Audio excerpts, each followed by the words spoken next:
Right now you're probably very confused because you clicked on a video about the Diawa Lexa fishing reel, and instead you're being shown 10-inch Mondo worms. If you're confused, then you're completely right, because these have nothing to do with the video. Instead, we are going to be focusing on the reel. So, for starters, this is just going to be a quick review. Actually, probably not that quick, but we'll just see. First of all, I just want to say I have beat this reel up so much. I've used it in salt water and have not rinsed it afterwards, so you can see it's taken a lot of abuse. I've given it some WD-40 a few times. I really should have rinsed it, but let's just get into the stats of it for one. So it has a gear ratio of, let me focus in, 6:1. Okay, that's a decent one. 8-pound mono is going to be, let's see, 240 yards, and 10-pound mono is going to be 200 yards. Now, currently, what I have on there is some 30-pound braid, and it slings this stuff just fine because of the diameter. Remember, line diameter versus poundage. It's a Diawa reel, so it runs super smoothly. Even after all I've done, it still runs incredibly smoothly. Like, I don't really feel a whole lot of like grinding or anything when I reel it. I'll see if I can do this with one hand. Let's give it a shot. So yeah, still smooth as butter. So, and it is a spinning reel, in case you probably know that. I don't remember what its max drag is, but it has quite a nice bit of drag, honestly.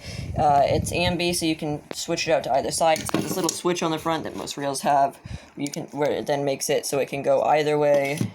I don't know what that's actually for. If you do know, comment down below, because I'd love to know. Overall, really solid reel. Like I said, I have put it through a lot of abuse, and it is just held up strong. Let me think. One thing I will say is, I'm trying to think of a con for it, and I really can't. So, it's very good. It has that little notch thing right there. Once again, trying to think of anything that I can say negative to make it sound more real, but it's generally a very, very solid reel. I suppose its drag, it could have a bit more drag. Oh, one thing, it sometimes does get stuck and not pop, the bail does not pop back up sometimes, as it should. Its drag, it does not have the ticking drag, it has the silent drag, which for a spinning reel, like I understand it for like a compact, the low profile bait casters, because it's like bass and you're probably going to notice, but for a spinning reel that could be used for say catfishing or like trout fishing, having your drag tick is quite important in my opinion. So yeah, that's one thing I do kind of have to point out that I really feel like they could have done better, because there are much cheaper reels that do. For example, I have another reel. This is it's a Cabela's reel, and that one was like $25, and that one has the nice ticker that I really like. Another thing, for the price, I'm not sure, you might be able to find better for the price. It is super sturdy and solid, though. This reel comes in, I've seen it from anywhere like 70 to 120. I think it might be discontinued, but if you can find it, I would still recommend it. Just see if you can bargain it, and it's the Lexa 3000SH. I've never seen anything other than the 3000. I've looked it up many times and never found anything, so I think this might have been the only model they made. One thing that's nice is it has an air rotor, which means it's completely like sealed down there, so you can get water there without having it be quite as bad. Still don't dunk it underwater, and I think it's rated to be technically a